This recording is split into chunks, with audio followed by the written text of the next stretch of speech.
siempre había esta esperanza de que éramos más los buenos que los malos y ahorita, híjole, ya tengo la duda. A lo mejor los buenos sí seamos más, pero no somos o no son tanto los buenos que están dispuestos a pelear por ello y que no alzan la voz. Cuando una mamá, cuando un papá se atreve a sanar, tiene el coraje para sanar, pues la historia de sus hijos se reescribe por completo. Educación superior, por ejemplo, en el caso de ustedes. Pues mira, por ejemplo, yo no creo en la educación universitaria. Si mis hijas quieren ir a la universidad, van a tener que buscar una beca, van a tener que buscar una universidad pública. Como papás tenemos que empezar a cuestionar mucho el sistema educativo actual y ver qué está produciendo la generación de jóvenes más frustrados de la historia. Decía Saladino, para someter a una nación sin levantar la espada, solo hace falta hacer de la desnudez y del adulterio algo común para los jóvenes. O sea, ¿quieres destruir una sociedad? Dale pornografía. Sodoma y Gomorra. Feliz de lo que está a punto de suceder aquí en este día. Muy contento, yo creo que estoy anonadado con esta vista desde Valle de Bravo, México, en este hotel maravilloso que llama El Secreto del Valle. Yo creo que esta es de las cosas bonitas que me ha dado la vida, el poder viajar, el poder conocer lugares maravillosos y sobre todo el coincidir con personas que se quedan en tu vida. Y yo creo que el invitado del día de hoy es uno de esos personajes que se quedaron para siempre en mí, y poder tenerlo frente a frente, de verdad que es un placer y un honor. Juan Carlos, gracias de todo corazón por aceptar esta nueva invitación a Factor Esencial, de las pocas veces que hemos repetido episodios, así que no, gracias. No, hombre, al contrario, muchísimas gracias por la invitación, es un gusto conocerte ya en persona, y también a mí se me quedó muchísimo esa primera plática que tuvimos, y siempre te tengo muy presente porque compartimos muchísimos valores, ¿no? Entonces es un gusto estar aquí. Y más que en tu país. Yo creo que de todo me imagino que vamos a estar compartiendo aquí en Valle de Bravo con esta vista. Sí, increíble, ¿no? Espectacular. Porque ese día que hablamos, creo que terminamos, me dijiste, no, a lo mejor nos vemos aquí en el DF, puedes venir al estudio y hacemos algo, pero yo creo que ni en los sueños más locos me imaginé estar en Valle de Bravo, porque para mí Valle de Bravo, te lo digo, hace un mes y medio no sabía que existía este paraíso, porque cuando hablamos de México hablamos es de Cancún, de las pirámides en Teotihuacán, en Tepoztlán. Sí, es algo muy de mexicanos, ¿no? De locales, somos los que conocemos este lugar tan bonito, a lo mejor no hay tanto turismo extranjero, pero pues es una joya que está pues, a muy poco tiempo de la Ciudad de México, y sí, no, las vistas son increíbles. Pues, Juan, acabamos de ver, ya digamos que ya entrando en materia, algo que se me quedó mucho de ti era que estabas dispuesto a morir por tus principios, por tus valores, y eso para mí me marcó muchísimo. Y acabamos de ver una pérdida para nosotros, porque yo sé que, como lo dijiste ahorita, coincidimos en mucho, y era que seguíamos a Charlie Clerc, que también estaba dispuesto a hacerlo por defender su causa, sus ideales, por defender la familia, el respeto y el amor a Dios y a su país. Porque uno dice, cierto, yo estoy dispuesto a dar la vida por esto, pero cuando ves que a uno de tus colegas literalmente dio la vida por esto, ¿qué pasa por tu mente y qué pasó por tu mente en ese momento que escuchaste la noticia? Pues mira, hasta hace unos días seguía estando igual de dispuesto, ¿no? a morir por estos ideales, como te platiqué la primera vez, pero después de lo que pasó con Charlie Kirk, creo que lo estoy aún más, ¿no? Porque esto es una prueba fehaciente de a lo que nos estamos enfrentando, ¿no? La guerra, la gran guerra que estamos viviendo es una guerra espiritual, es una guerra ideológica, y si no la peleamos nosotros, la van a tener que pelear nuestros hijos. Y cuando vemos que ahorita ya el adoctrinamiento, el ataque, ya llega desde la infancia, ya tienen la mira sobre nuestros hijos, pues creo que como padres se refuerza esa lucha, esa disposición hasta donde llegue, ¿no? O sea, no podemos rendirnos, no podemos hacerlo con miedo, porque queda poco tiempo. Sinceramente, esto me hizo ser muy consciente de que el mal ya empieza a rebasar al bien. Creo que siempre había esta esperanza de que éramos más los buenos que los malos, y ahorita, híjole, ya tengo la duda. Entonces es cuando más tenemos que ponernos a trabajar, cuando más tenemos que defender a capa y espada esos valores, alzar la voz por lo que está mal y hacerlo desde, para mí el mayor amor que tengo es hacia mi familia, ¿no? Hacia mi esposa, hacia mis hijas, y quiero dejarles un mundo mejor, cueste lo que cueste. A lo mejor los buenos sí seamos más, pero no somos o no son tanto los buenos que están dispuestos a pelear por ello y que no alzan la voz. Y siento yo que desde el seguir a Cristo, desde el ser cristianos, porque creo que compartimos también eso, Sí. es el hecho de que Cristo nos enseñó a poner la otra mejilla, ¿cierto? Sí, sí, sí. Y eso es, y tenemos esos valores muy arraigados. Entonces, para nosotros el pelear de frente y muchas veces a eso, a muerte, porque no es la manera en la que respondemos. Y de hecho, si lo vimos en las redes sociales, yo compartí en esos días un video, la diferencia entre cuando murió Floyd, que era Sí. el moreno, Sí. y los disturbios que hubo, acabaron, o sea, a mí me tocó porque yo estaba en Atlanta en ese momento y todas las tiendas quedaron absolutamente destruidas. Los mexicanos y digo mexicanos porque son en su mayoría los que viven en Estados Unidos, según el porcentaje están por encima del 60-70%, el resto de los que vivimos nos repartimos en los diferentes países de Latinoamérica, pero se sumaron a la lucha y era la lucha de acabar, ¿cierto? Sí. Vamos a acabar y a destruir. A destruir. Pero si ves la diferencia con Charlie Clear, vemos gente que fueron orando en las universidades, hablando desde el perdón, del de sentémonos a conversar, eso no tiene por qué seguir sucediendo. O sea, ¿qué te deja a ti eso como enseñanza? Pues mira, es una total incongruencia porque a nosotros muchas veces es a quienes se nos tacha de intolerantes, de radicales, pero esto nos demuestra lo contrario. No se puede tapar el sol con un dedo.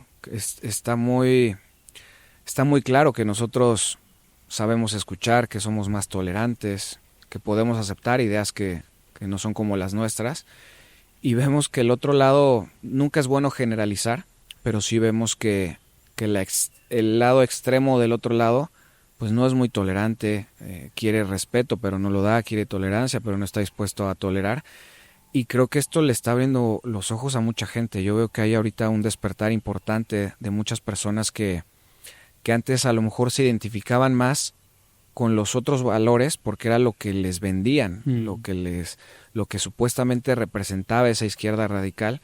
Y justo me tocó ver un tuit de una persona que dijo: durante los últimos 10 años he sido demócrata, voté a Obama, a Biden, voté por Kamala Harris, y dice, hoy me registré como republicano, ¿no? Y por supuesto que no todo es bueno de este lado, ¿no? Sin embargo, creo que las cosas importantes creo que tienen mucho más sentido del lado de la derecha, esa balanza, que del lado de la izquierda, ¿no? Por ejemplo, yo veo el tema de Dios, cómo ha sido tan perseguido, cómo ha sido tan, valga la ironía, tan satanizado, el hecho de que hay imágenes religiosas en las escuelas, pero se permite que personas vestidos de demonios vayan a leerles a los niños cuentos infantiles, ¿no? Los drags se me hace algo increíble. Entonces creo que mucha gente se está dando cuenta ya de la radicalización y del adoctrinamiento que había de ese lado, y están diciendo eso no es lo que compartimos, ¿no? Más allá de creer en Dios o no, pero pues creer en la familia, creer en la ley, creo que es algo con lo que todos nos sentimos identificados, y mucha gente se está ya dando cuenta del error que estaban cometiendo. Yo creo que es que si nos vamos a tiempos atrás, Western Civilization, lo que conocemos como nosotros, venimos mucho de esa, no lo quiero llamar religión porque la religión exige, sino del seguir a Dios, ¿cierto?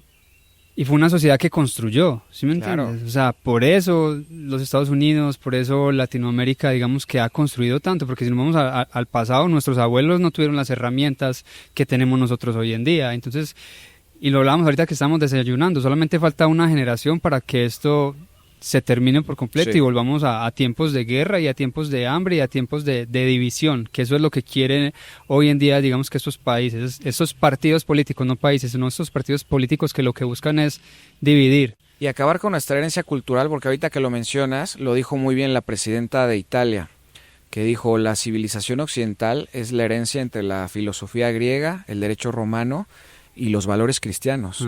Entonces hay una guerra total contra eso, con acabar esa cultura tan tan rica, tan poderosa que tenemos y tenemos que defenderla a toda costa. Ahorita hablamos también en el desayuno que tuvimos un pre-podcast. Lo hubiéramos grabado.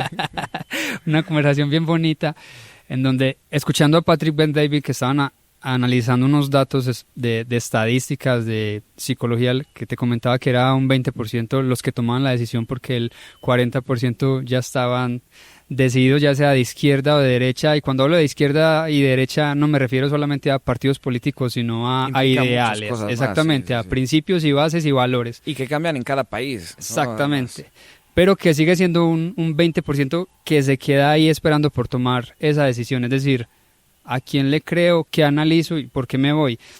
Si alguien de ese 20% nos está escuchando en este momento y siente que de este lado hay unas cosas que le gustan, que puede seguir, pero siente que de este otro lado también, o sea, ¿cómo balanzarías tú y qué le dirías a esa persona para que, digamos, se vaya más por este lado? Mira, creo que el criterio es fundamental en un ser humano, ¿no? Cuando no tienes criterio, tiendes a radicalizarte. Yo ahorita me identifico mucho con los valores de derecha.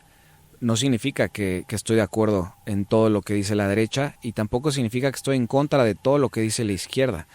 Hay muchas cosas que me gustan de uno, que no me gustan del otro, pero las cosas esenciales, como el respeto por la vida, que para mí es uno de las causas más importantes, el tema de combatir y frenar la ideología de género, el tema de que las niñas estén seguras en un baño, practicando deporte, para mí, y el hecho de tener a Dios en nuestras vidas, de defender a la familia, para mí son cosas con las que conecto en este momento de mi vida y por eso lo apoyo, no lo apoyo ciegamente. Platicábamos también que hace 10, 15 años era completamente opuesto, sí, ¿no? Los valores que estaban de este lado eran de este lado y en ese momento histórico yo me hubiera ido hacia la izquierda, ¿no? O sea, a lo que voy con esto es que tenemos que tener la capacidad que era una izquierda mucho más tradicional, podríamos decir. Exacto, entonces creo que es muy importante que nunca perdamos esa capacidad de análisis y que cuando se nos presente la evidencia tengamos esa capacidad de cambiar de opinión. Dicen, es de sabios cambiar de opinión. ¿Por qué? Porque cambian las circunstancias, cambian las pruebas que se te presentan y también tiene que cambiar tu manera de pensar. Tienes que adaptarte a cómo se van adaptando ellos, porque sinceramente los movimientos políticos cambian de valores, de ideales, como les conviene. Entonces alguien que te representaba hace 4 años, ahorita por ganar votos, ya no tiene nada que ver con tus valores y no puedes seguir persiguiendo una causa que ya no representa tus valores simplemente por costumbre o por herencia. Tienes que saberte adaptar. En algo que se me quedó también de la conversación que tuvimos el año pasado, y era que teníamos de los 0 a los 12 años para formar esos bases y valores de nuestros hijos, que yo creo que ahí también viene ese 40%, de cómo nos crearon nuestros papás, de cómo crecimos nosotros. Pero si hay un papá en este momento, esa es una de esas preguntas que me hubiese gustado haberte hecho, que ya su hijo está grande, ¿cierto? Y quiere recuperar esa relación padre e hijo, y ya pasaron esos 12 años de formación desde tu punto de vista, porque sé que eso es de todos los días que te sucede por tus academias de fútbol, por en lo que trabajas todos los días. ¿Cuál sería ese mensaje para ese papá?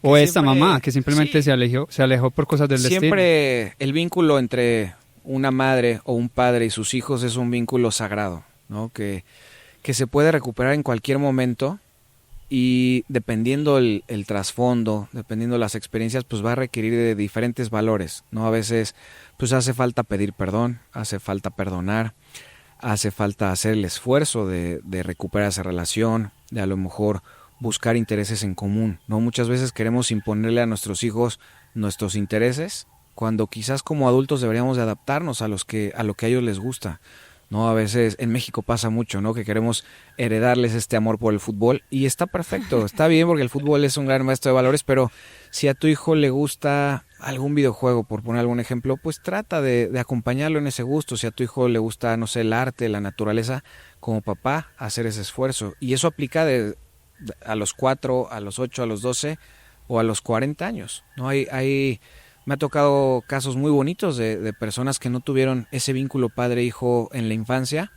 pero logran rescatarlo ya en la adultez y aunque se pierde mucho, también se ganan otras cosas, ¿no? Entonces, no importa lo que haya pasado, siempre hay lugar para el perdón y para rescatar esa relación con nuestros hijos. Y yo creo que no solamente, sobre todo porque me imagino que los padres de los hijos que hoy en día capacitas, a lo mejor son los que tienen ese vínculo que se rompió con sus padres o con...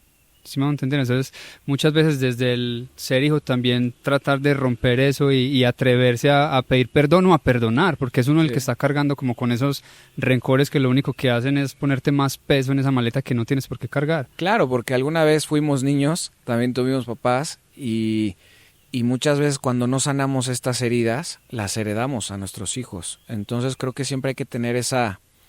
Ya no es criterio, ya es, creo que estamos hablando de coraje, tener ese carácter para sanar lo que nos tocó vivir como niños y no heredarles esas maldiciones a nuestros hijos, no tomar lo bueno que vivimos como niños, aplicarlo y lo malo, desecharlo para que nuestros hijos no tengan que vivir con eso que nosotros vivimos de niños y que vayamos mejorando emocionalmente y mentalmente a las siguientes generaciones, ¿no?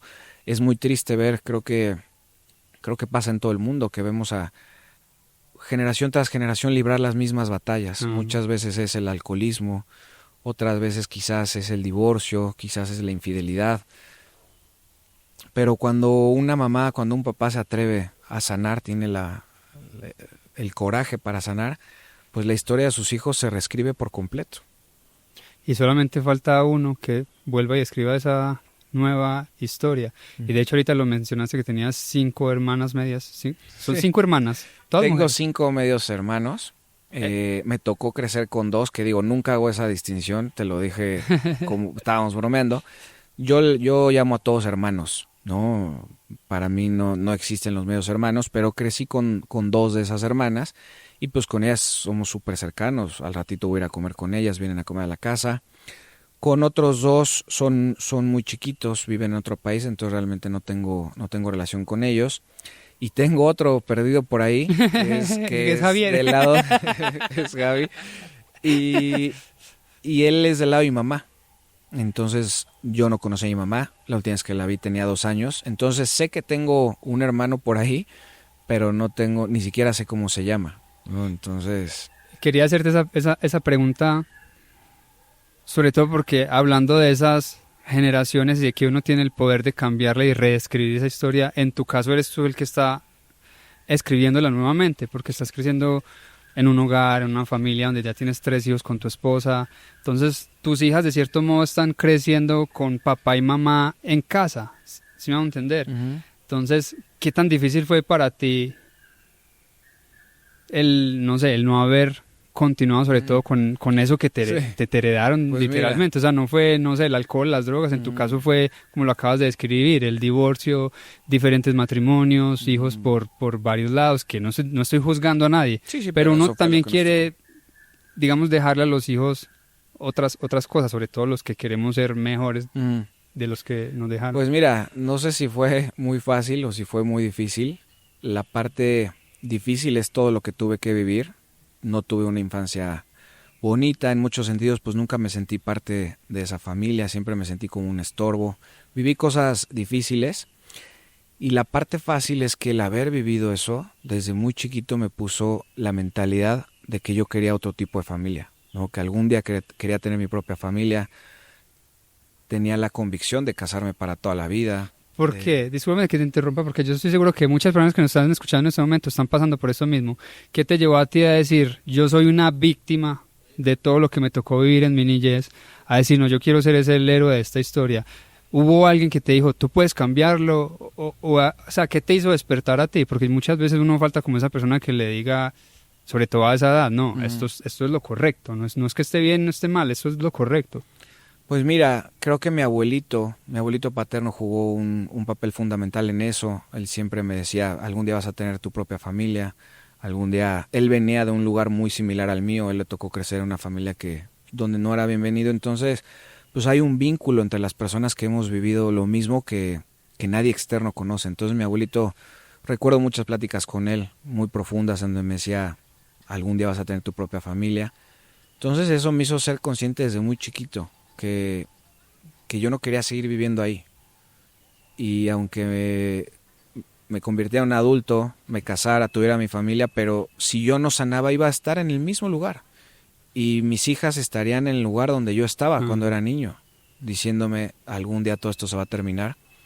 Entonces para mí era claro que no quería repetir esa historia y también vivir en ese tipo de ambientes te hace madurar muy rápido, ¿no? Como adolescente siempre pues tuve muy claras mis prioridades, también fui joven como todos, me metí en problemas, hice tonterías, pero en el fondo siempre sabía hacia dónde quería ir. Mi mayor sueño siempre fue ser papá y siempre tuve esa determinación de saber no quiero heredarle estos problemas a mis hijas.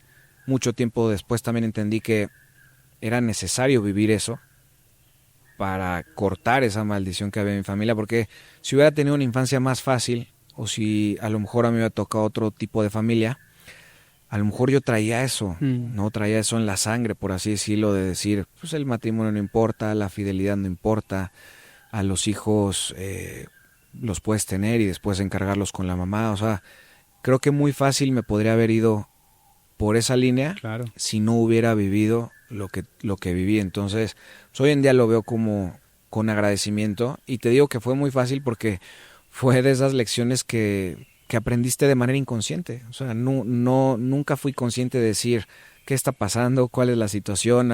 No, simplemente así fue mi manera de pensar desde chiquito. Y en esas discusiones de pareja,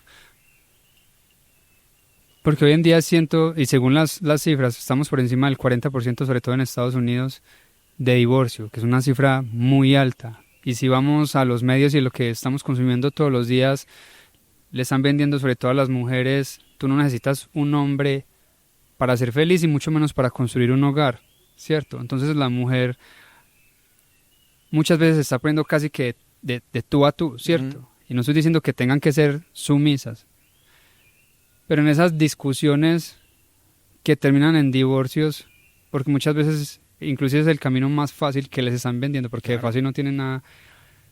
En esas conversaciones de pareja, ¿qué hacen que digan no? Pase lo que pase, vamos a estar juntos. O sea, si una pareja nos está escuchando en ese momento, una mujer o el esposo y quiere, no sé, tener esas bases de comunicación que hacen falta, de confianza, para ti, ¿cuál es esa resolución de problemas de pareja? Mira, lo primero es casarte con alguien que comparta tus valores y tus ideales. Porque a pesar de que siempre quise tener una familia, no la tuve a los 20 años, la tuve a los 30. O sea, me esperé porque realmente no quiero menospreciar a mis parejas anteriores. Sin embargo, hasta que no encontré a mi esposa actual, que compartíamos los mismos valores, los mismos hábitos, los mismos ideales, teníamos las mismas metas, ahí fue que decidí casarme. Y te estoy hablando de que empezamos a salir y al mes y medio le di el anillo. ¿Oh, sí? Sí. Yo estaba seguro que era ella. Y ella también. Entonces fue algo realmente muy rápido porque los dos nos esperamos a estar con alguien que realmente quisiera lo mismo de la vida. Y creo que eso pasa con esta nueva generación. Se está casando con la idea de que un matrimonio son viajes, son cenas en restaurantes. Y que no es para toda la vida. Son conciertos, son lujos. Y la clave de un matrimonio está en lo cotidiano, en lo aburrido, en un lunes por la tarde, en un sábado por la noche en casa, en aprender a querer a la otra persona como es. Claro que siempre hay que tratar de buscar crecer como pareja, de buscar que mejore mamá, buscar que mejore papá, pero hacerlo en conjunto. Sin embargo, cuando no estás en el mismo canal, es imposible. Y ahorita, pues sí, te ponen la salida del divorcio muy fácil. Ahorita los jóvenes le ponen mucho más ganas, mucho más emoción a la boda, a un evento social que va a durar una tarde, que al matrimonio. No están dispuestos a invertir todo en una boda, pero no están dispuestos a invertir nada en un matrimonio. Entonces, ese es el principal problema, que se están casando personas que no están completas y están tratando de completarse con otras personas que también están incompletas. Entonces, creo que las personas deberían de trabajarse mucho más en sí mismas antes de tomar una decisión tan grande y siempre hacerlo con la convicción de que es para toda la vida. Por lo menos yo esa es la visión que tengo del matrimonio. Total. estás haciendo una promesa. Y es estar en las buenas y en las malas, en la salud y en la enfermedad, en la riqueza, en la pobreza. Y yo sí le doy mucha importancia al valor de una palabra. Simón, yo le dije a mi esposa que si algún día se iba a ir, que me llevara. No me fuera a dejar solo. Y yo creo que cuesta, porque hoy en día, digamos que acostumbrados tanto a la comida rápida, al sexo casual, cuesta el saber que las bonitas recompensas toman tiempo, ¿cierto? Sí. Entonces queremos esa dopamina de momento y el amor es lo que estoy viviendo ya, ¿cierto? Pero decía un psicólogo, si no estoy mal, que el amor duraba como 60 días y de ahí para allá de que ibas a vivir el resto de ese matrimonio, ¿sí me entiendes? Esa endorfina y esa dopamina todo el día y estoy enamorado, pero ¿qué vas a hacer cuando pases esos 60 días supuestamente? Claro, y creo que está mal, porque a lo que ese psicólogo se refiere quizás es a la atracción. La atracción, sí, como tal. El amor es otra cosa. Ese amor a primera vista, ese, sí. wow, esas mariposas. Sí, sí. De hablar 2 horas, 3 horas, cuando ya uno después sí, de eso 10 años es otra no cosa. 3 horas. No, el amor es algo mucho más profundo, algo mucho más bonito. Y es algo que se va construyendo cada día. Es una decisión que tienes que tomar cada día, amar a tu esposa. Porque aquí es diferente, por ejemplo, con los hijos. Los hijos estamos hechos para amarlos, ¿no? O sea, no hay nada que decidir, es un instinto muy humano el amar a nuestros hijos. En cambio, amar a nuestra pareja es una decisión consciente que tenemos que tomar cada día. Tenemos que trabajar en conjunto para construir un matrimonio bonito, lleno de amor, lleno de respeto. Y eso es lo que ya poca gente está dispuesta a hacer. Estamos muy, muy acostumbrados a todo rápido, todo fácil, a no tolerar la frustración. Entonces, cuando una persona llega con esta mentalidad al matrimonio, no dura, ¿no? O sea, creer que es responsabilidad de nuestra pareja hacernos felices o complacernos es una idea que no se sostiene por sí misma. Creo que ambos tienen que aportar, construir, el esfuerzo tiene que venir de los dos. Hicieron acuerdos. O sea, antes de casarse, bueno, me dijiste que se comprometieron 1 mes y medio, pero a lo mejor después de ese compromiso hubo acuerdos en los que dijeran, por ejemplo, en el caso de mi esposa y yo, no nos vamos a dormir peleados por nada del mundo, no nos vamos a dormir separados por nada del mundo, ya llevamos más de 10 años juntos. ¿Qué acuerdos hicieron ustedes que hoy en día, gracias a esos acuerdos, todavía mantienen una relación tan bonita? Pues mira, es chistoso porque antes de darle el anillo, yo fui a comprar el anillo y aunque ya tenía muy clara la idea de cómo sería nuestra relación, pues sí hacía falta tocar puntos importantes, ¿no? Y lo platiqué en otro podcast que les dio mucha risa, que hicimos un Excel, que dijimos, oye, a ver. ¿Un Excel? Un Excel. Sí, que dijimos, a ver, ¿cuáles son nuestras metas? ¿Cuántos hijos queremos tener? ¿Qué tipo de educación les vamos a dar a sus hijos? ¿Quién se va a encargar de proveer económicamente? ¿Quién va a acompañar a los niños a sus actividades? ¿Qué va a pasar si esto sucede? ¿Cómo lo vamos a manejar? Si hay algún accidente, o sea, nos pusimos todos los escenarios. Y en esa época no había ChatGPT. Más improbables, exacto. Y al final del día, pues, confirmamos que teníamos una compatibilidad no hay compatibilidad del 100%, sería una pesadilla, pero teníamos una compatibilidad de arriba del 90%, y eso me hizo saber que estaba tomando una decisión no solamente basada en el amor y en la atracción, sino una decisión inteligente y consciente para los dos, ¿no? Porque también a lo mejor ella en esa plática dice, oye, Juan Carlos, yo tenía otra idea de cómo veías tu vida. Claro. Pero los dos dijimos, ¿sabes qué? Esto es lo que queremos. Y fue muy fácil, ¿no? Con esos acuerdos de decir cuál es tu responsabilidad, cómo vamos a pasar nuestro tiempo. Eso también es importantísimo. Cuando te casas con alguien que quiere pasar sus fines de semana diferente a ti, es un gran problema. Yo tuve otra relación en la que yo le decía, yo me veo un fin de semana con mis hijos, comiendo una pizza, viendo una película para niños, abrazado con mi familia. Y me dijo, mi exnovia me dijo, yo no me veo así. Esa no es mi meta, ese no es mi plan de vida y está perfecto. El problema es cuando te casas con una persona que no busca lo mismo en la vida. Juan, ¿y cómo tomaste 2 preguntas? Y creo que esta primero, porque lo acabas de tocar, pero ¿cómo tomaste esa decisión de de dejar ir también, porque como lo hablábamos ahorita, el latino es muy arraigado y es muy apasionado, ¿cierto? Somos apasionados por naturaleza y emocionados por herencia. ¿Cómo dijiste, ok, hasta aquí llego? Aunque te ame, el dejar ir también hace parte del amor. Por amor propio. O sea, quería mucho a esta persona, pero me quería más a mí. Y no hubiera sido justo pedirle que renunciara a sus sueños por mí, pero yo tampoco iba a renunciar a mis sueños por ella. Y al final del día íbamos a ser mucho más felices con personas más parecidas a nosotros que juntos. Entonces, eso es fundamental, que cómo quieres pasar tu tiempo. Porque la gente se casa y no platica esto. Hay gente que se casa y ni siquiera saben cuántos hijos quiere tener el otro. Y de repente te da la sorpresa de, oye, ¿cómo que tú no quieres hijos? Si mi mayor sueño es ser padre. Entonces siempre hay que platicar estas cosas antes, planificar. Desde las cosas tan importantes como la familia, como las que no son tan importantes o banales como el dinero, ¿no? Decir, oye, el dinero, ¿de quién va a ser? ¿Va a ser de la familia o solo va a ser para ti? ¿Solo va a ser para mí? ¿Vamos a tomar en conjunto las decisiones? Eso es importantísimo y los jóvenes no quieren la incomodidad que requieren esas conversaciones, pero son fundamentales porque si bien mi esposa y yo hicimos acuerdos, esos acuerdos tienen que evolucionar. Van cambiando. No están escritos en piedra, o sea, también el hecho de que hayamos hecho esa lista de acuerdos ha cambiado muchísimo, pero siempre nos han servido como una base. Y sabemos que los valores de los dos están en el lugar correcto y construir nuevos acuerdos basados en esos valores es increíblemente fácil.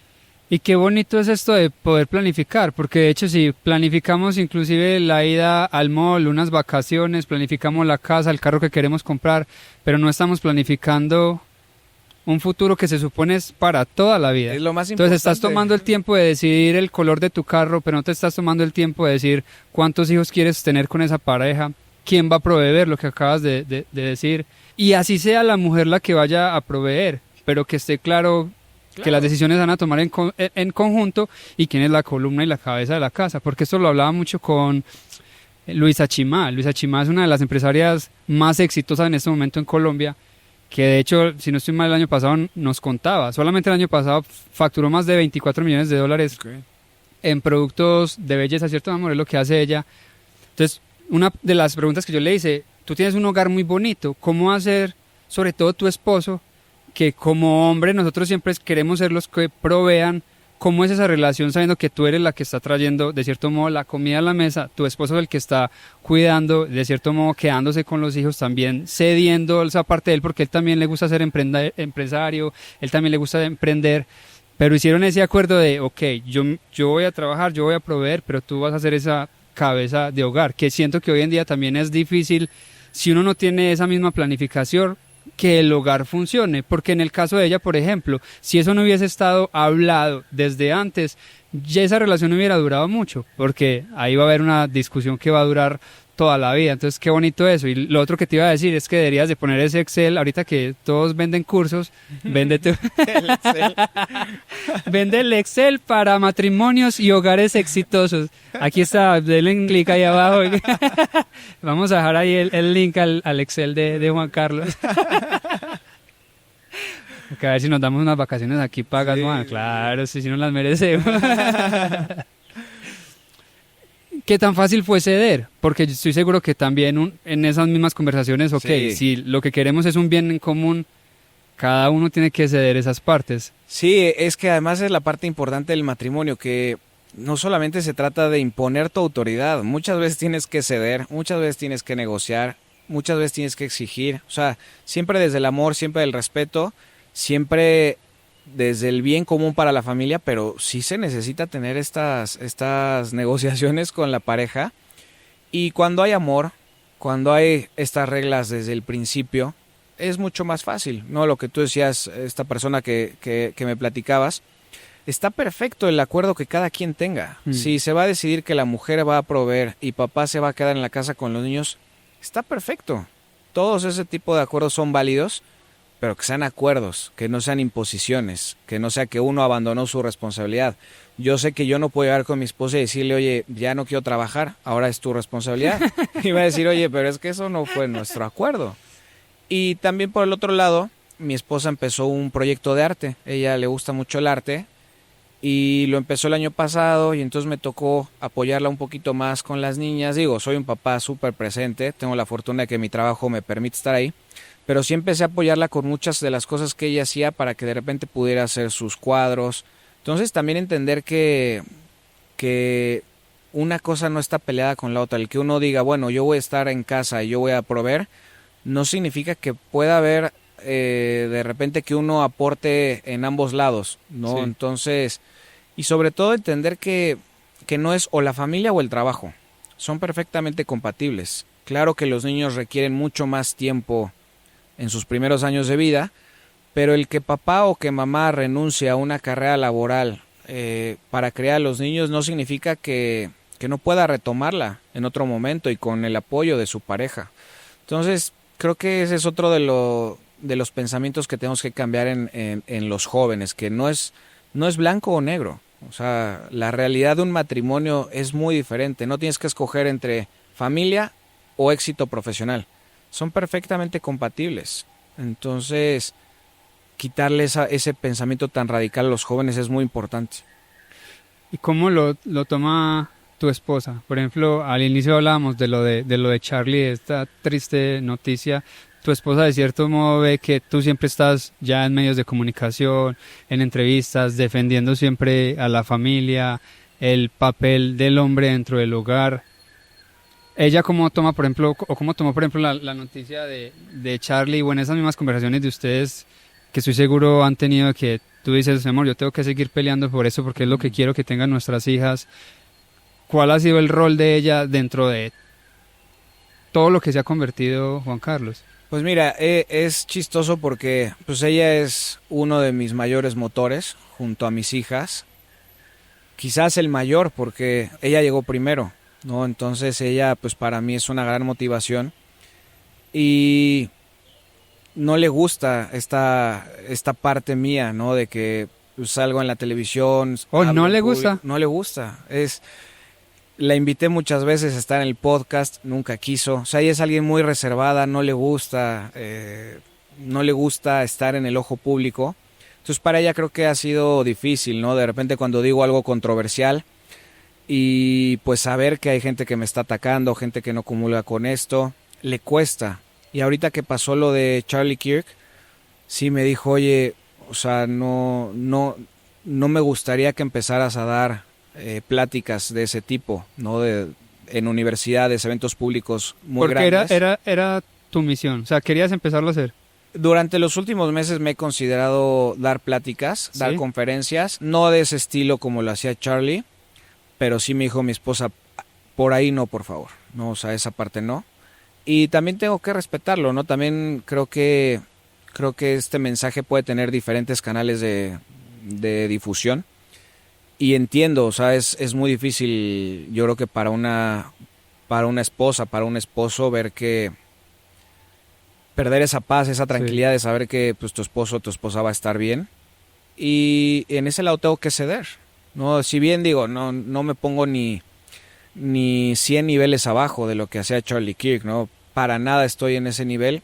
Sin embargo, entiendo que esa situación en específico de dar pláticas masivas en grupos grandes de estudiantes en universidades, que ahorita son pues, los centros de adoctrinamiento por excelencia, sé que es algo que no la va a dejar tranquila, entonces es mejor no hacerlo.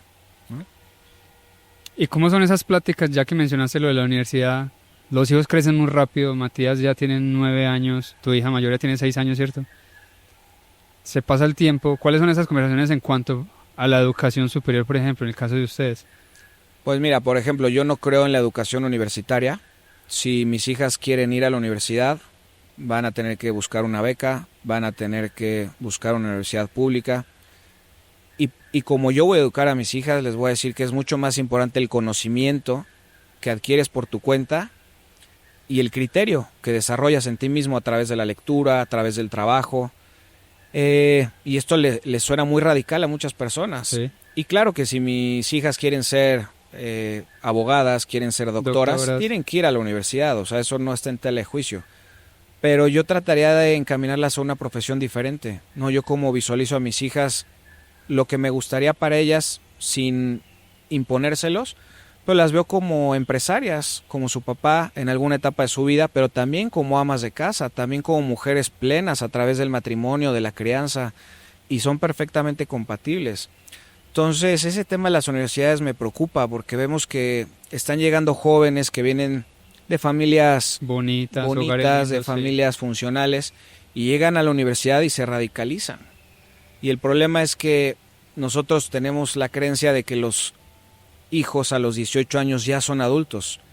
Y eso no es cierto. El cerebro, la parte importante del cerebro, la que toma las decisiones, la que tiene el pensamiento crítico, la que te mantiene fuera del peligro, se termina de desarrollar después de los 25 años. Entonces, mandar a un hijo a la universidad, darle a otro el acceso a su mente, a su criterio, es algo que ya no se puede hacer, ¿no? Entonces, el mundo va a cambiar, ¿no? Para empezar, la inteligencia artificial quizás ya no existan las universidades en unos 10 años. Pero es una inteligencia artificial que también vemos cuando la ponen, por ejemplo, a Grok y a ChatGPT, a que en una respuesta ChatGPT te está dando respuestas completamente hacia la izquierda. También, sí, exacto. Entonces, también vienen con adoctrinamiento. Exactamente. Entonces ese criterio va a ser muy importante. Sí, y además creo que otro de los consejos o de lo que me gustaría para mis hijas, no me parece una buena idea mandar a los jóvenes a la universidad a los 18 años. Yo me imagino un modelo educativo en el que de los 18 a los 23 años hagas prácticas en diferentes industrias, que trabajes para los especialistas de esa industria, que veas si es algo que te gusta, que pruebes diferentes cosas, porque casarte con una profesión es difícil, y pedirle a un joven que tome a los 18 años esa decisión de lo que va a hacer por el resto de su vida, no tiene mucho sentido. Yo estudié Derecho, ¿no? Y ve dónde estoy. Entonces creo que yo veo más un modelo educativo que debería de premiar el trabajar antes que el sentarte en un salón de clases a aprender. Porque también un joven que tiene criterio va a leer, va a aprender más de lo que puede aprender en un salón de clases, y quizás ya a los 23, 24, 25 ya especializarse en aquello que le gustó, pero que ya probó laboralmente. Hoy en día hay chavos que tienen maestrías y no han trabajado un día en su vida. Y tienen 35, 38 años y no han trabajado. Y tienen 3 diplomas, pero esos diplomas en el mundo real no sirven de nada cuando no hay criterio y cuando no hay experiencia laboral. Entonces eso le ha generado mucha frustración a los jóvenes, y como papá no me gustaría ver a mis hijas algún día en esa situación en la que le dedicaron mucho tiempo, muchos recursos a una carrera universitaria que el mundo real no premia, no está buscando ese tipo de profesionistas, o no paga lo suficiente como para compensar el tiempo que le dedicaron. Entonces creo que como papás tenemos que empezar a cuestionar mucho el sistema educativo actual y ver qué está produciendo la generación de jóvenes más frustrados de la historia. Y sobre todo que como papás le están dejando esa educación por completo al sistema educativo, valga la redundancia. Que viene completamente cargado de adoctrinamiento. O sea, cuando el Estado es el que educa a los niños, es algo muy peligroso. Quien controla a los niños controla el futuro. El sistema educativo actual empezó en Europa hace siglos, cuando necesitaban encaminar a los niños desde chiquitos a una vida de obediencia militar. A una productividad. No, obediencia militar. Y después les funciona perfectamente, todos los países empiezan a copiar ese modelo, y después dicen, ya no necesitamos tantos soldados, ahora necesitamos más trabajadores de fábrica. Ah, perfecto. Mismo modelo, diferente adoctrinamiento. Ahora vamos a llenar las fábricas. Y esta tercera oleada, dice, necesitamos trabajadores de escritorio, que además consuman el mismo producto que ellos venden. O sea, juntaron al trabajador y al consumidor en uno solo. Y es llenar los escritorios de las empresas transnacionales, que estén dispuestos a renunciar a la plenitud que te da el emprendimiento, por ejemplo. Yo no estoy en contra del empleo, pero creo que el emprendimiento debería de ser lo normal en la sociedad. No me hace sentido que hayan 2 marcas de refresco, que hayan 2 marcas de tenis. Creo que la verdadera esencia del capitalismo debería ser el emprendimiento, no el corporativismo. Debemos de fomentar y tener un sistema político y económico que premiara al emprendedor. Ahorita el emprendedor tiene todo en contra. El sistema está diseñado para las grandes industrias, las grandes empresas, y va a ser muy raro que un joven encuentre ahí plenitud, ¿no? Son carreras donde simplemente pones tiempo y recibes dinero, pero no hay un crecimiento emocional, no hay un crecimiento psicológico, no hay un crecimiento espiritual. Es difícil encontrar la plenitud en ese tipo de empleos. Y desde esas conversaciones, por ejemplo, con tu hija que ya tiene 6 años, o sea, ¿cómo lo hablas con ella? Pues mira, de entrada no le doy mucha importancia al tema académico. O sea, si fuera por mí, mi hija no haría tarea. Siempre le digo, es más importante cómo tratas a la Miss, cómo tratas a tus compañeras, que pongas atención en clase, claro que es importante, pero para mí una calificación no me va a decir qué tan inteligente es mi hija. O sea, ese sistema educativo está diseñado, premia la memoria y la repetición, no premia el pensamiento crítico. Entonces, sinceramente no le doy tanta importancia a lo académico, y esa es una herencia muy bonita que traigo a mi papá. Para mi papá siempre fue mucho más importante el deporte, por ejemplo, las habilidades sociales, que lo académico. Yo en la... seguramente te imaginaste que no fui el mejor alumno, ¿no? Por lo que digo, yo nunca me sentí bien en la escuela, siempre fui lo que el sistema educativo catalogaría de un burro. Eso era yo, y sin embargo... Pero no eras indisciplinado, ¿sí? No, simplemente no me gustaba estudiar, no me gustaba poner atención, me costaba mucho poner atención, pero por ejemplo era muy educado con los profesores, con los entrenadores, con las mises, y eso me abrió muchísimas puertas, ¿no? O sea, de verdad, yo pasé la escuela gracias a mis habilidades sociales, porque nunca fui un buen estudiante, nunca le puse el menor esfuerzo. Creo que ese extremo en el que yo estaba tampoco es bueno. O sea, yo a mis hijas sí les voy a enseñar que es necesario aplicarte. Una calificación no va a representar qué tan inteligente eres, pero tampoco puedes ser un flojo como yo lo fui en esa época. Pero sí, o sea, yo creo que eso es lo importante con los niños, porque yo ahorita me convertí en un adulto súper pleno, me levanto todos los días y me encanta mi vida. Y muchos de los niños a los que se les exigió una buena calificación, que se les exigió estar estudiando todo el día, ser el alumno perfecto, siempre obedecer a la Miss, nunca cuestionar nada, les iba muy bien en la escuela, pero les terminó yendo muy mal en la vida. Entonces creo que hay que encontrar ese balance en el que no se sobredimensione la educación académica. La educación que se le da en casa a los niños es más importante. Ahorita hay otra corriente que quiere saturar a los niños de conocimiento digital. Ya hay niños que a los 3 años ya saben 3 idiomas, y ahora métanles programación, y ahora inteligencia artificial. Pero no se les enseña amor propio, no se les enseña amor a la naturaleza, no se les enseña cuidado personal, no se les enseñan valores. O sea, ¿cómo va a lograr algo en la vida un niño si no tiene amor propio?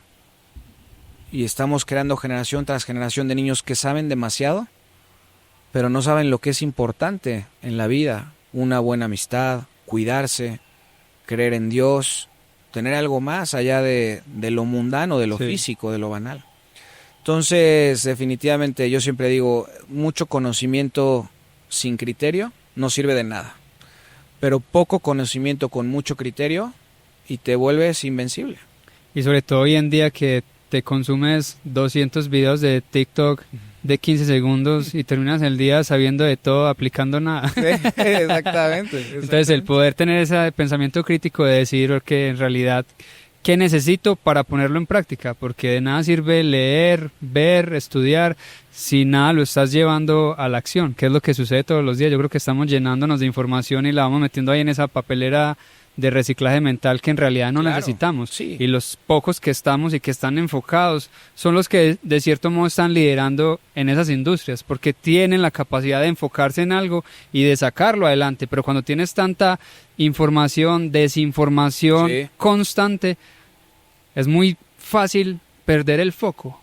Entonces estar ahí dándole, yo creo que ese es uno también de las enseñanzas más importantes que yo le doy, por ejemplo, a mi hijo. ¿Qué quieres hacer? Hazlo y termínalo. Porque con tanta información terminas haciendo tantas cosas que no terminas ninguna. Claro, es mejor hacer pocas cosas con maestría que ser mediocre en muchas, ¿no? Ahí está. Y hoy en día que se premia la mediocridad. Exactamente. Es mucho más difícil. Vamos a dejar este maravilloso podcast con un libro que de hecho te recomendé, que es Generación Ansiosa. Para las personas que lo quieran leer, que son papás, se lo recomiendo de todo corazón. Es un libro muy teso de leer también, porque son cifras que no quisiéramos escuchar. Es muy científico, además. Y son cosas como con los que somos papás dicen, wow, yo no quisiera escuchar eso, pero es la realidad. Entonces a los que son papás les recomiendo este libro. Sí, yo y no me acuerdo si tú me lo recomendaste, ¿verdad? Tú me lo recomendaste y lo leí hace poquito. Y de verdad que es alarmante todo lo que plantea el libro, ver que las estadísticas de depresión, de ansiedad, de soledad, o sea, todas las enfermedades emocionales, mentales que antes eran de adultos, ya están atacando no solamente a los adolescentes, sino a los niños. Y ver esta gran parte es la tecnología quien tiene la culpa, no el abandonar a los niños en el mundo digital. Pero otra parte importante es que dejamos de educar a los niños en sociedad. Antes, pues todos estábamos a cargo de educar a los niños. Yo me acuerdo que los vecinos lo regañaban a uno, mamá, la vecina me pegó, ¿qué estaba haciendo? No le decía, hiciste. ¿Por qué le pegaron? ¿Sí me entiendes? Sí, algo hiciste. Y ahorita ya no, ya no se le puede decir nada a un niño, ya da miedo, ¿no? Tratar de... Hay un proverbio africano que me gusta mucho que dice, se necesita un pueblo para criar a un niño. Y eso ha pasado mucho, los papás están haciendo su mejor esfuerzo, a veces ni siquiera eso por criar en solitario, cuando en realidad debería ser la sociedad la que va moldeando y educando a los niños. Y dice también el libro una parte que me encantó que dice, la mayor incongruencia de la sociedad moderna es que sobreprotegemos a los niños en el mundo físico real y los tenemos abandonados en el mundo digital, en el mundo cibernético, que es donde hoy en día están los peores peligros. ¿No? El tema del grooming, el tema de la pornografía, es un lugar muy peligroso para un niño. Muy fácil de caer. Sí, porque el niño no sabe qué le pica. Y 3 clics y está viendo pornografía. Y sobre todo un algoritmo que está diseñado para que caigas. Qué gran punto estás tocando, porque yo no entendería por qué. Decía Saladino, para someter a una nación sin levantar la espada, solo hace falta hacer de la desnudez y del adulterio algo común para los jóvenes. O sea, ¿quieres destruir una sociedad? Dale pornografía. Sodoma y Gomorra. Sí, o sea, la estadística... todo está escrito, ¿sí me entiendes? Sí, la estadística dice que los niños están empezando a ver pornografía desde los 8 años. Sí, eso estaba viendo. Entonces, como papá de niñas, es algo alarmante, ¿no? De las decisiones importantes que platicamos hace ratito. Y es muy triste, disculpa que te interrumpa, que lo normalizamos. Imagínate, está tan normalizado que no les importa tener en su perfil OnlyFans con su link. Anteriormente, por lo menos, no sé, se escondían, les daba pena que era mi esposo, mi mamá, mi papá, mis hijos. Hoy en día lo normalizaron tanto que se volvió paisaje, cuando en realidad eso hace parte, o sea, de la educación y de lo que le estamos dejando a la sociedad que viene detrás de nosotros. Sí, lo que te decía, una de las decisiones importantes que tomamos en conjunto mi esposa y yo era en relación al tipo de educación que queríamos para nuestras hijas. Bueno, en aquel momento que tomamos que estábamos platicando, no sabíamos si iban a ser niñas o niños. Sabíamos que queríamos una educación católica, porque los dos venimos de ese tipo de educación.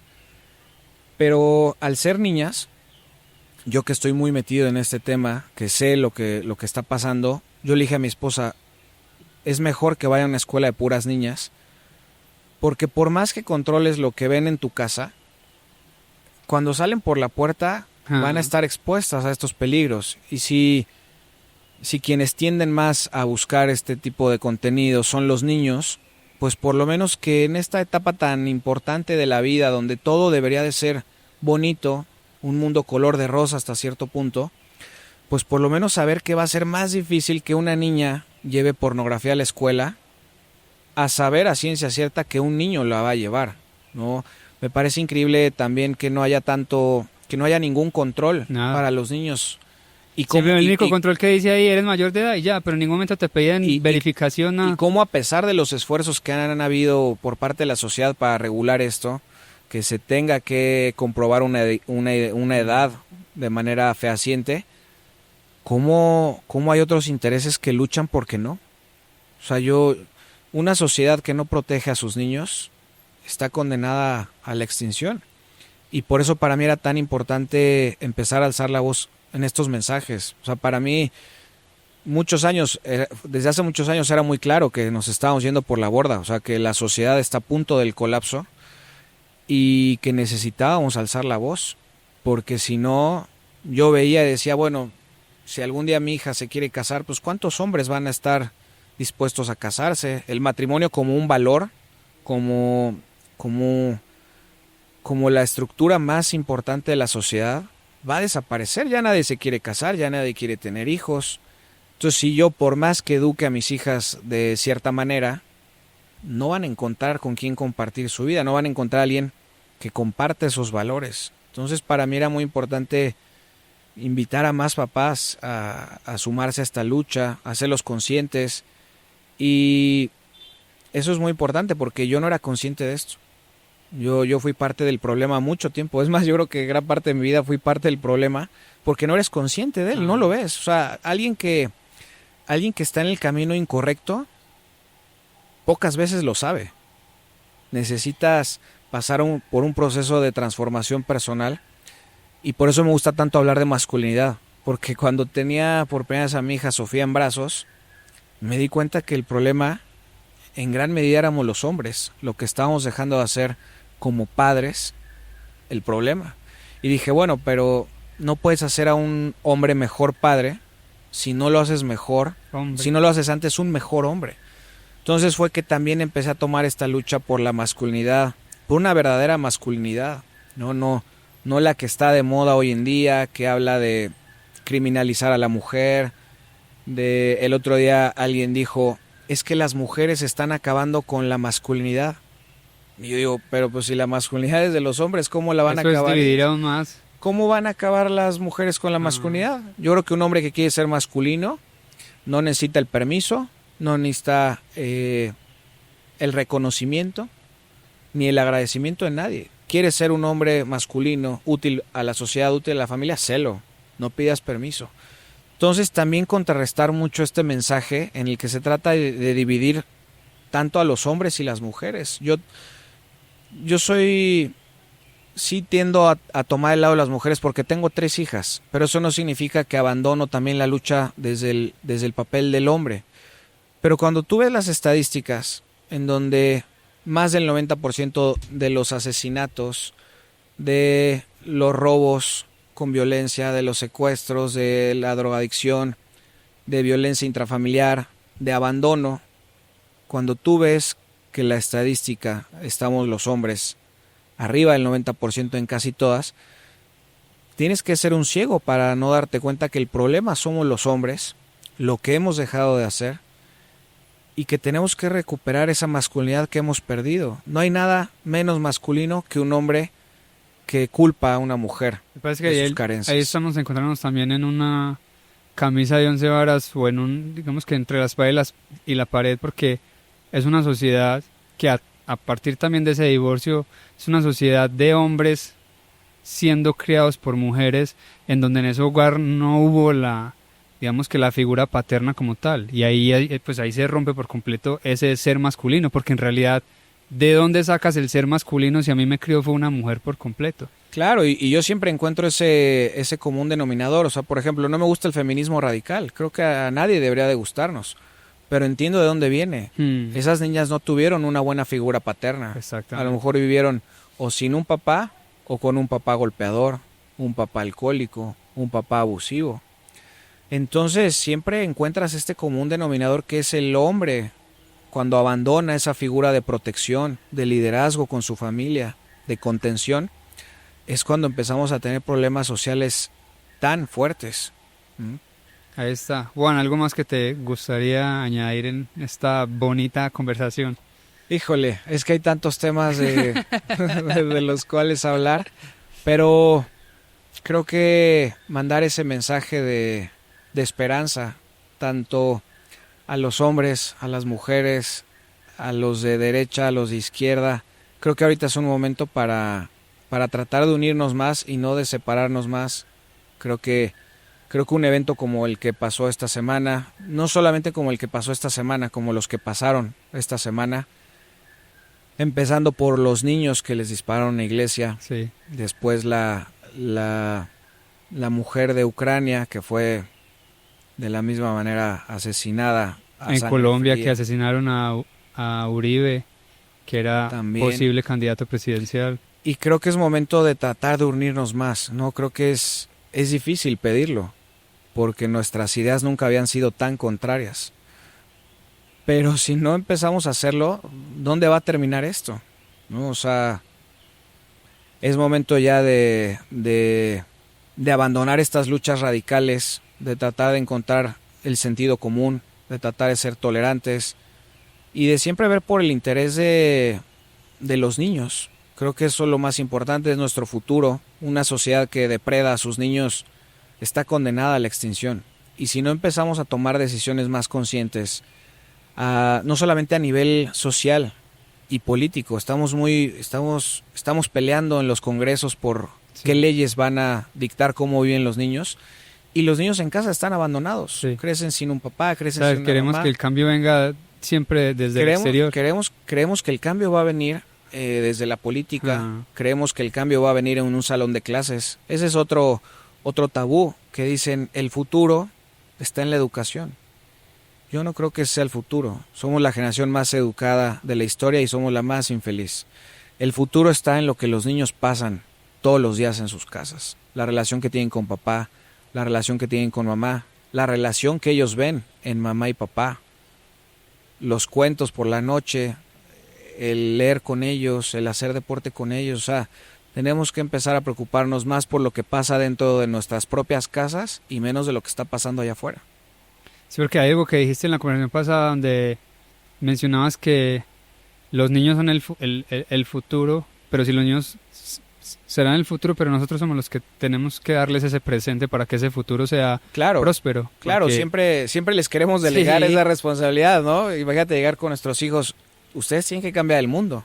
No, cambiar el mundo está en esta generación de padres. Exactamente, eso fue lo que dijimos, eso fue lo que dijiste, los niños son los que tienen que cambiar el mundo, no, somos nosotros para poder que los niños tengan ese futuro que nosotros queremos dejarles, pero si lo que les estamos dejando es esto que está sucediendo todos los días, que es lo que están consumiendo ellos en los medios, creo que, y siento yo que no es de nosotros de a pie, es decir, creo que las batallas, ya para terminar, creo que están mucho más en los medios, porque salimos a comer y uno no encuentra esa discusión, a uno no le importa si la señora que está al lado, en la mesa del lado, es de izquierda, de derecha, uno lo que quiere es pasarla bien, ¿sí me entiendes? Sí, hay un desfase total entre el mundo digital y la realidad. Porque mira, yo me he encontrado mucha gente que me sigue y no me han insultado como me insultan cuando hablo de masculinidad, ¿no? Como yo voy muy en contra de esta postura machista de decir es que las mujeres son las malas, es que las mujeres... Cuando hablo de eso, cuando digo no, vamos a hacernos responsables de los hombres, y por supuesto que no se trata de que la mujer oprima al hombre, pero tampoco del otro lado. Yo busco justicia, busco... Que es la verdadera igualdad. Que busco relaciones sanas, positivas, de amor, y siempre me atacan en redes, pero en la calle nunca me ha tocado que me digan, oye, ¿cómo te atreves a decir esto? Entonces también entender que estamos pasando tanto tiempo en el mundo digital que creemos que ese es el mundo real, y el mundo real sigue siendo esto, siguen siendo estas pláticas, el ver a las personas. Eso nunca lo vas a encontrar en el mundo digital. Ahí está, familia. Juan, gracias de todo corazón, gracias, parcero, hermano, por haber venido hasta aquí, hasta Valle Bravo, el secreto del Valle. Qué lugar tan espectacular, con una vista hermosa. Gracias por esta conversación nuevamente, Juan, y que Dios te siga bendiciendo, que bendiga ese hogar tan bonito, y gracias por dar esa lucha de todos los días, por ser esa voz de muchos hombres que queremos ser parte de este cambio, de dejarles a las futuras generaciones una mejor generación. Yo creo que igualmente, muchísimas bendiciones para ti y para tu familia, y mil gracias por la invitación. Amén. Ahí está, familia.